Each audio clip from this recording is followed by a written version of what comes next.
It's a beautiful day in this neighborhood, a beautiful day for a neighbor. Would you be mine?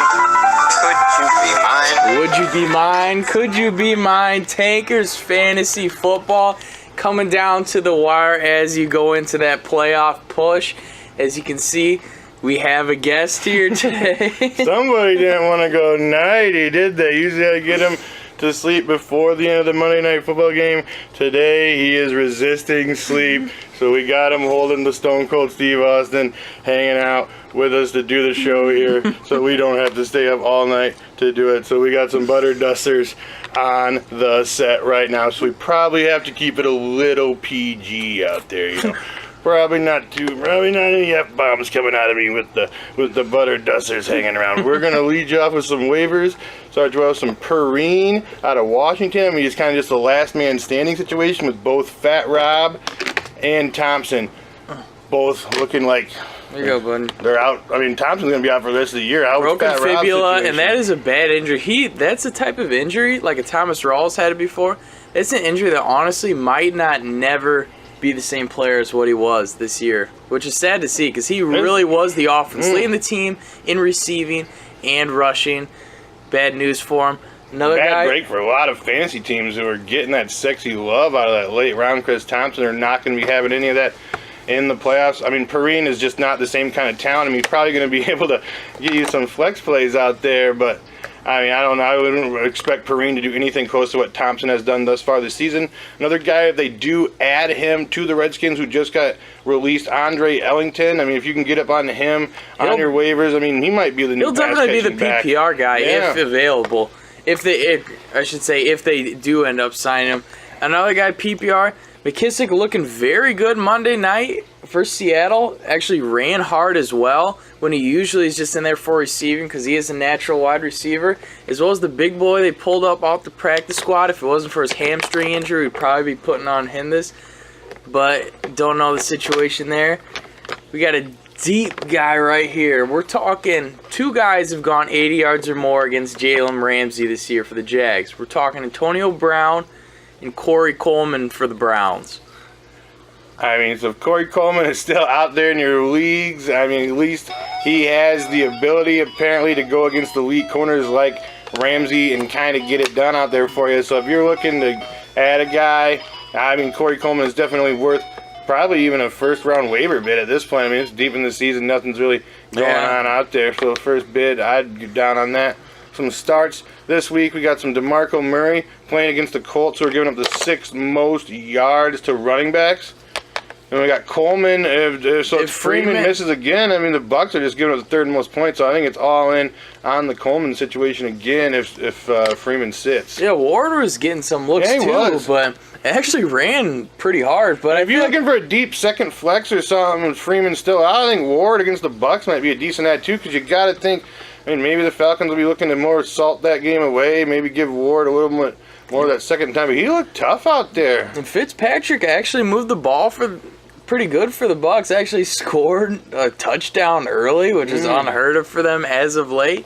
So who knows? This could be a shootout. We got some some dog shit. C.J. Anderson did get his bum ass. Sorry, lost my composure in front of the butter dusters. Oh my goodness. Out there, sorry, butter dusters. C.J. Anderson, he's back. Going against the Raiders, giving up the second most yards and the second most points out there. C.J. Anderson making me swear in front of my kids. All right, Pat's running backs, and I'm saying specifically Dion Lewis. I feel like I'm absolutely all in on Dion Lewis. Last week, I told you I was a little scared for James White in the situation that they've been using him in. He found the end zone, got double-digit PPR points last week. Next to nothing this week, and it looks like it's going to be very heavy Lewis from here on out. All right, you want a cracker? Get you a cracker, settle you down a little bit here. All right, running backs in the sit section. Looking very good as of late. Jordan Howard, tough matchup this week. Yeah, he did finally get it back in the end zone for you after a drought. And just Jordan Howard, I just don't think the game script even is going to favor him going against them Eagles. I mean, probably looking to be down heavy, and they're looking to be down. Howard is not necessarily their pass catching back, and for some reason, I mean, they have the same amount of snaps Cohen and Howard last week. Cunningham is even getting the 2-minute offense because apparently Cohen, who is definitely our best bust-out player, guy who should be in there in the 2-minute offense, apparently doesn't know the playbook enough and apparently isn't good enough at pass protection to be in that 2-minute offense. So, I mean, moving forward, I just don't know about Howard in this game against the Eagles. I think game script will just make him irrelevant. Yeah, another guy, Frank Gore, going against the Titans, getting up the 6th fewest points out there. Got some Blue Powell. Even if Forte plays, I'd say sit Forte as well. Carolina's giving up the 3rd fewest points and yards to running backs thus far. So definitely a sit on the Jets running backs.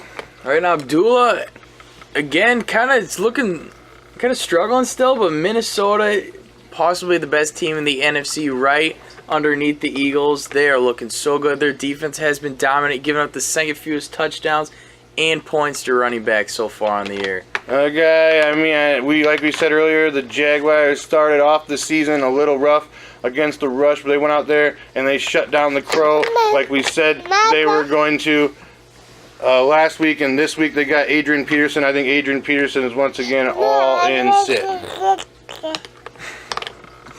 That's Alex Collins playing against the Houston, giving up the 2nd fewest yards and the least amount of points. So, I think Alex Collins, I know he's been kind of loving you a little bit sexy for a flex play option lately, but I think he's more of a sit this week. What are you doing, buddy? Getting some wide receivers banging around the stone cold there. Giving us some wide receivers. We got Juju. I know he kind of went out there. He let you down on Thursday Night Football. I mean, Antonio Brown has absolutely just ran away with anything that was Steeler offense last week. But I think Juju had the chance to get it back together against the Packers, giving them the 5th most yards and the 4th most points. Yeah, the Packers just aren't staying on the field, not putting drives together. I feel like that Big Ben is going to have the ball an awful lot this game. Oh, my goodness. It's just, the Packers it's bad. It is. It's so bad. It is bad. I mean, how did we let them beat us, Bears? I mean, they go and they beat the Bears, and they go back home and get shut out against the lowly Ravens. Now, let's talk about teams that are getting spark shot back into them after losing the Bears. Steelers lost to the Bears. I don't think they've lost the game since. Ravens lost to the Bears. They haven't lost the game since. Teams losing the Bears, realizing they might have just hit rock bottom. So it's time to rebound here. And the AFC Central, and at least the Steelers and the Ravens have been able to do so. But my goodness. AFC Central. Back. We're going back to the late 90s, ladies and gentlemen, with the Central. Speaking of that, the Jags have never won the AFC South because of all the divisions getting mixed up here. So they could be first time at 7-30. I mean, who's coming for them? The Titans looking just terrible last Thursday night. The Colts, you can't think the Colts. And the Texans, I know the Texans squeaked out a win this week, but the Texans cannot be in the conversation for a division winner. The Jags are making the playoffs. That's a guarantee. They have to. It's guaranteed right now at this point. I mean, we might be. I mean, the AFC is a mess. I mean, the West is falling apart. You could be talking. Jags might be the 2nd best team in the AFC, and that's crazy. But I mean, we're looking at the AFC. I mean, you got Pats and Steelers, but after that, I feel like it's got to be Jacksonville. You look at the Chiefs, who've lost what? I mean, 4 out of 5 games. What, the Jaguars stomped all over the Steelers? How are you going to give the Steelers the nod over the Jaguars, who went into Pittsburgh and just knocked them out? I mean, we're talking about 5 picks. Ben Roethlisberger. The AFC West has fallen into disarray. The Broncos have gone to trash. The Raiders have gone to trash. The Chiefs have lost 4 of the last 5. Oh, I mean, my goodness. Yeah, you tell them. I think the Chargers could sneak into that 6th spot, though. Yeah, I mean, my goodness, Bill. What are the Bills doing? The Bills are 5-4. Bills are in the 6th seed of the playoffs. They're making John Fox decisions. They're like, I don't know, Bills. We haven't made the playoffs in 17 years, so we're going to go ahead. I mean, I know Tyrod Taylor isn't the man. He's not a world beater or anything. Mad. We're getting fired up, does he? We're getting fired up. I mean, Tyrod Taylor had 3 interceptions coming in, and this bumski throws 5 in the first half. Oh. I mean, give me a break. We're talking about trying to win football games, buddy. We're talking about how you need to play Tyrod Taylor. I mean, come on, Bills. I mean, 5-4. We're in the 6th seed of the playoffs. You're looking at the teams behind us, and you're like, we might be able to do this thing, Bills. But nope, we're going to start Peterman. Good job, Bill. That was the worst coaching decision of the week. Also a bad coach. Also, what about Pete Carroll? What is happening? Why is Pete Carroll such a bad coach? Why does he get so much? Why is his leash so long about him being a great coach? He's not. He's not. He'll cheer. He's a good college coach. NFL football? No. At the end of the first half, they called the fake field goal. What would you have got out of that? You would have got a first down and then what? Kick the field goal? Why didn't you just kick the field goal the first time? You can't. You would have. The clock would have ran out if they would have. They still would have had a timeout, though. Did they have a timeout? But still, what are you going to do? Yeah. I mean, what are you talking? So they're all in on a 17-yard. We're talking about a 17-yard fake field goal shovel pass. Fake field goal. Not even throwing it to the end zone. So we're going to shovel the ball to a backup tight end who is right in the middle of about 11 dudes are trying to crash down on the field goal kicker. So he's getting the ball right at the moment, right at the point of attack. If you're looking to do this, you got to loft one over the. You got to throw it in the end zone. You got to have an actual chance at getting a touchdown. You got to at least throw it over the top of the 11 screaming men that are flying towards you. I mean, my goodness. Doug Baldwin, an obvious drop. So what's he do? You're at home. You see the jumbotron. You see the obvious drop. Let's not wait and have someone actually take a look. Let's just throw the red flag out there and the most obvious drop thing ever. Lose a timeout. Maybe they could have got a little closer. I'm not saying Pete Carroll's a bad coach, but he made some really bad decisions last night. Let's just go back to the goal line play. Run it in with Marshawn Lynch. Yeah, that was epically terrible. I mean, let's talk about it. Poor, my God, Pete. I mean, Pete's win-loss record is impeccable, though. Oh, it is. And you can't be hating on the Pete dog all the way. How much is Pete and how much is a Big Russ? Big Russ is bad. I mean, he is the team. He's 85% of the offense. That's incredible. Yeah, the score was saying there is 82% of the offense, by far the most in the National Football League. He leads the team in rushing. It's not even close. The guy, Chris Carson, who played like 3 or 4 games before getting injured. So, I mean, where are we even at here? I've lost focus. Let's do. We got Paul Richardson. We're just talking about the Seahawks. All in on the Paul Richardson against the Niners, baby. I think Paul Richardson is a great second flex play this week. Let's throw him in there. Sanu against the Bucks. Fourth most yards looked great Monday night. I mean, he looked more like Julio than Julio did. It's crazy. No, those aren't for you. No, they're not their figures, buddy. Those are Daddy's weird figures. Daddy's got weird obsession with figures. We get you get your figures. Daddy gets his figures. You know what I'm saying? Look at all those dolls. All them fuckers. I got yours over there though, buddy. I got you a set over there, so when you get old enough, you can get down them figures. Right now they're a little too small for you. You got to stick to the larger sized figures. All right, where are we going here? We got some Amendola. Amendola finding the end zone. Amendola caught 8 balls. Found his way in the end zone. If Hogan sits again, I am all in on the Amendola. And I know the Vikings are pretty tough, but I mean, I just think I feel like the Vikings are going to take away Cooks as much as they can after Cooks 2 balls over 50 yards. Yeah. I feel like they're going to be. They've got, some pretty good corners there in Minnesota. So I think. No, wait, not Minnesota. Miami. Bad. My bad. All right, look at that. That totally throws it off. Matchup. I'm sorry. Totally throws it off. I scribble. It's a bad thing. All right, we're still going to stick in that game. If Matt Moore is the quarterback, apparently Matt Moore loves Kenny Stills. I know when Matt Moore starts games, it isn't as the same as when Matt Moore comes into games because he is the hype train. When he comes into game, Huck can check it for over 200 yards in that second half. Kenny Stills got the majority of that, and then they're going to be trailing against the Patriots. So if Matt Moore is at the helm, Kenny Stills, solid flex play. All right, Josh Doxson, Thanksgiving here. Oh, baby. They're talking that tickets are $7 for this game. Oh my goodness! Are you serious? Yeah. It's still overpriced. That's cheaper than the beer once you get inside. You know the beers are $10-11.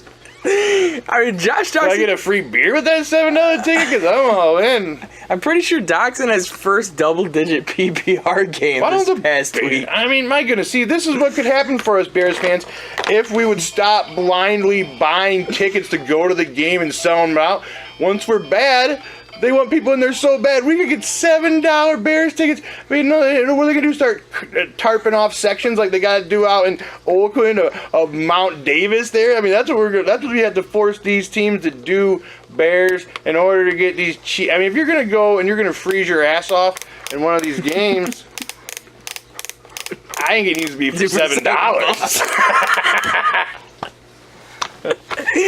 Alright, sit the Cooper Cup. Or not sit Cooper Cup, sit the Cooper and the Crabtree against Denver. The fewest yards. And even AJ, if it wasn't for a desperation kind of toward the end of the game touchdown, he would have had a lost game for you. Yeah. It was bad out there for the old AJ until that last second touchdown situation. We got some starts at tight end. We go Big Burn. If Reed is out again, the Giants are giving up the most touchdowns and points to tight ends. So all in on the Big Vern. And I mean, I know Tyler Kroft is banged up, but if he plays, I'll go on to Tyler Kroft. But if he doesn't, I'd even consider picking up bums like CJ. I'm gonna butcher it. Uzomah. I'm going to go CJ Uzomah playing against the Browns, who are giving up the second most touchdowns and the third most points to tight end. So if you need a guy, if Tyler Kroft sits, you got to get up on some TJ Uzomah. Mercedes Lewis found the end zone last week against Cleveland. See? What I'm Resurrected. Saying? What I'm saying, probably hasn't been in there since that London touchdowns 3 in London, baby. All right, who we got here?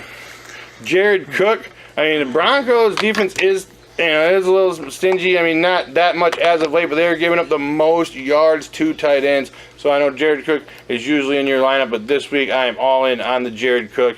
Evan Ingram, last week. Has to get it going for you this week. Last week, what we did, we told you some fleener going from 0 to hero, and out there it got was 5 close. for 90. It's close to that tutty. Didn't get in that end zone, but you're talking about 5 for 90 for Colby Fleener. We're talking about hero status. 0 to hero.